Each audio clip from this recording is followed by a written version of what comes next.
प्यारे बच्चों नमस्कार। कैसे हैं आप सभी? उम्मीद करता हूँ आप सभी स्वस्थ होंगे। तो प्यारे बच्चों, हम लोग कर रहे हैं idiom and phrases. This is part number 27 और ये वाला पार्ट स्पेशली बेस्ड है on letter B. B letter से जो जो ईडीएम एंड फ्रेजेस होते हैं उसके ऊपर हम लोग डिस्कशन कर रहे हैं और ये चौथा पार्ट है। इस प्रकार के अन्य 3 वीडियो आपको मिलेंगे जो ईडीएम एंड फ्रेजेस के बारे में है, जो मतलब मुहावरों के बारे में है। इंग्लिश में अगर बोले तो, हिंदी उसका शब्दार्थ किया जाए तो उसको इडियम्स को बोलते हैं मुहावरे। तो हम लोग कर रहे हैं और आप रोजाना इन वीडियोस को देखिए, याद कीजिए। ये आपके कंपटीशन एग्जाम में बहुत सारे काम आने वाले हैं। And when you will stand on dice, when you will stand before the public, तो वहां पे भी आप जब ये इडियम एंड फ्रेजेस यूज करेंगे तो आपको एक फ्लुएंट स्पीकर बनाएंगे और एक इफेक्टिव भाषण वक्ता बनाएंगे। तो स्टार्ट करते हैं। सबसे पहले मैं आपको बता दूं, हम लोग ईडियम एंड फ्रेजेस का ये 26वां पार्ट है। This is the 27th part. ये 27वां पार्ट है। इससे पहले 26 पार्ट हम लोग कर चुके हैं। और टेंस यदि आपको सीखना है from very beginning, then you can follow me. Just you have to type Prem Gyan tenses. वहां पे आपको सीधा आप उस वाले प्ले लिस्ट में चल जाएंगे जहां पे टेंसेज हमने बहुत बेसिक से किया हुआ है। And then daily use sentences भी हैं, जो डेली प्रयोग में होने वाले सेंटेंसेज है वो भी हम 50 ऐसे डेली यूज सेंटेंसेज कर चुके हैं और हर एक में कम से कम 10 पार्ट है। चाहे वो घरेलू हो गया, मार्केट से रिलेटेड हो गया, बिजनेस से रिलेटेड हो गया, you will get each type of sentence over there. और इसके बाद on Sunday you will get a motivational dose which will keep you motivated throughout the day. चलिए तो स्टार्ट करते हैं। सबसे पहला जो आज का ईडियम है that is behind one's back.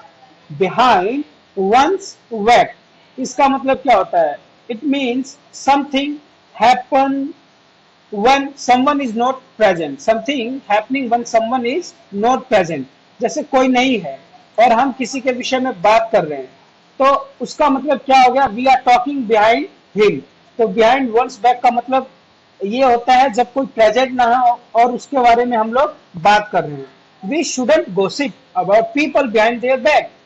हमें मतलब लोगों के पीठ पीछे कोई भी बात नहीं करनी चाहिए। Whatever you have to speak, whatever you have to talk, just talk in front of the people. Never talk behind their back. The next क्या है? अगला क्या है? Have bags under one's eye. Have bags under one's eye। इसका मतलब क्या है? To have dark puffy circles under the eyes। जैसे लोगों की आंखों के नीचे नीचे काले घेरे बन जाते हैं, तो जैसा लगता है कि भाई काला थैला लटका हुआ, बैग लटका हुआ है। तो इस प्रकार के अगर कोई बंदा दिखा तो हम कह सकते हैं to have bags under one's eye. By watching his phones, by watching his phone, जो स्मार्टफोन है, he was watching that continuously and by watching his phone for long hours he has got bags under his eye. उसके आंखों के नीचे क्या आ गया? काला dark circle हो गया है। इसका मतलब ये होता है। देन बैक सीट ड्राइवर, इसका मतलब होता है people who criticise from the side lines. लोग मतलब किनारे खड़े होके, लोग मतलब पीछे खड़े होके मतलब क्रिटिसाइज करते रहेंगे, मतलब मदद वगैरह नहीं करेंगे, बस ऐसे ही कुछ भी बोलते रहेंगे, कुछ भी सलाह देते रहेंगे।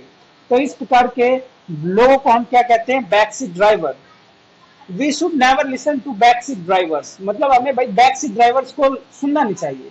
If you can not help Ram, don't be back seat driver. यदि तुम राम की हेल्प नहीं कर सकते तो don't be a stop of back seat driver. The next is back to square one. इसका मतलब होता है having to start all over again. कोई काम है और उसको फिर से आपको पुनः स्टार्ट करना पड़ रहा है, तो हम क्या कहते हैं? Back to square one. मतलब जैसे चौकोना होता है, 4 कोने होते हैं और आपने एक जगह से स्टार्ट किया और फिर आप वहीं के वहीं पहुंच गए, तो इसको हम कहते हैं having to back to square one. Meaning जहां थे आप वहीं पे आ गए। सेंटेंस क्या बनेगा? Will have to go back to square one if our plan fails to achieve the desired result. यदि हमारा हम जो चाहते हैं वांछित अगर रिजल्ट नहीं आ पाया, then will have to start our work again. तो हम कैसे बोलेंगे इसको? Will have to go back to square one if our plan fails। The next is drop the ball बहुत ही इंपॉर्टेंट है, थंबनेल में आपने देखा होगा इसका मतलब क्या होता है। ड्रॉप द बॉल का मतलब होता है to stop working on something before a goal or project is completed. आप कोई भी काम करना मतलब बीच में ही लटका के चले आते हैं, बीच में ही छोड़ के चले आते हैं, तो इसको क्या बोलते हैं, drop the ball.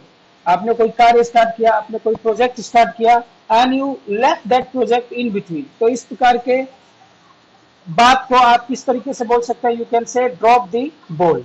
Sentence, after ringing the bell during the class student just drop the ball and started talking.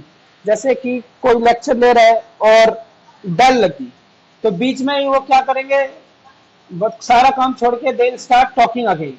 तो इसको हम कैसे बोलेंगे, after ringing the bell during the class student just drop the ball and started talking again. Next is bad blood.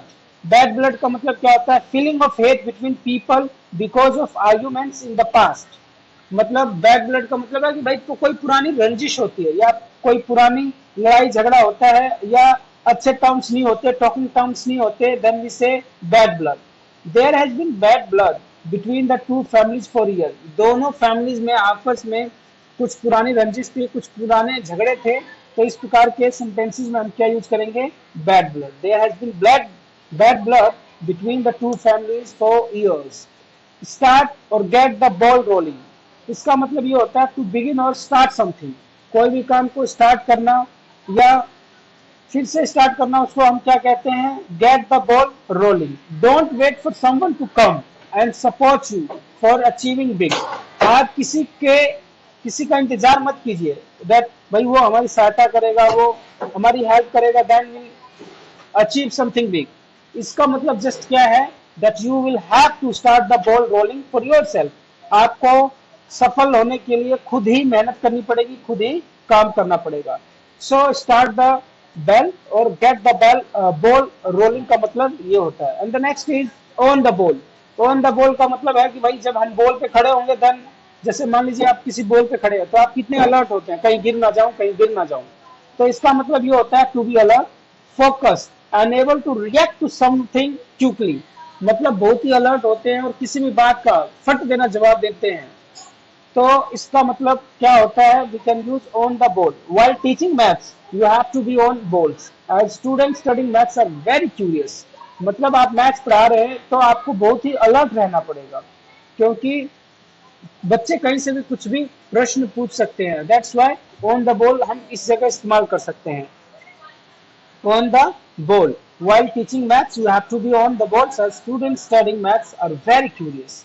The next is blood and thunder. Blood and thunder का क्या मतलब होता है, violent action।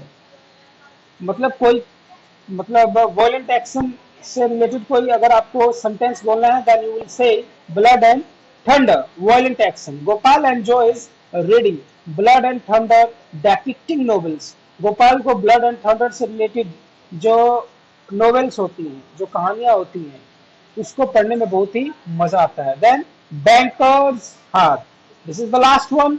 और bankers हार का मतलब क्या होता है, जैसे बैंक की ड्यूटी आपने देखी होगी, लोग जॉब पे कितने जाते हैं, हाथ मलते मलते 10 बजे जाएंगे। ठीक है, मतलब कहने का मतलब क्या है, कम कार्य के घंटे, मतलब बहुत ही आरामदायक काम होना। शॉर्ट वर्क आवर्स और a work that is shorter than the most of the businesses। मतलब एक ऐसा काम जिसमें बहुत सारे जो अलग प्रकार के काम होते हैं, हर काम में कम से कम 8 या 9 घंटे का समय होता है बस, बट इस काम में आपका बहुत ही कम समय का काम होता है, 10 से 3 का मान लीजिए। और मोर ओवर फ्राइडे तक भी होता है, Monday to Friday, Saturday and Sunday मौज करो।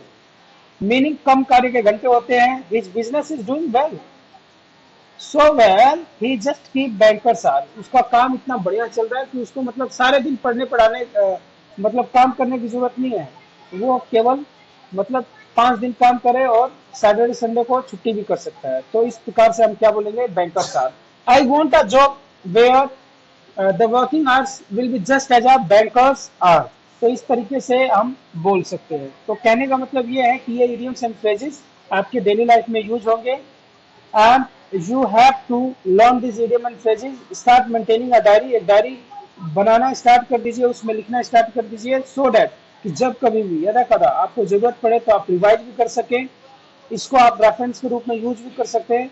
और आपके कंपटीशन एग्जाम में जरूर काम आएंगे। आप ये मान के चलिए, if you watch all the videos from 1 to n, तो मैं ये लिख के गारंटी दे सकता हूँ, there will be no idiom and phrases which you can not answer. उन इडियम एंड फ्रेजेस का जो आप जवाब नहीं दे सकते, but you have to maintain a diary, register or a notebook, and you have to follow the link, follow the channel daily, so that कि आप डेली एक रूटीन से काम कर सके। तो प्यारे बच्चों, मुझे उम्मीद है, और प्यारे दोस्तों, उम्मीद है आपको ये वीडियो समझ में आ गई होगी। टिल देन टेक केयर, खुश रहिए, नमस्कार।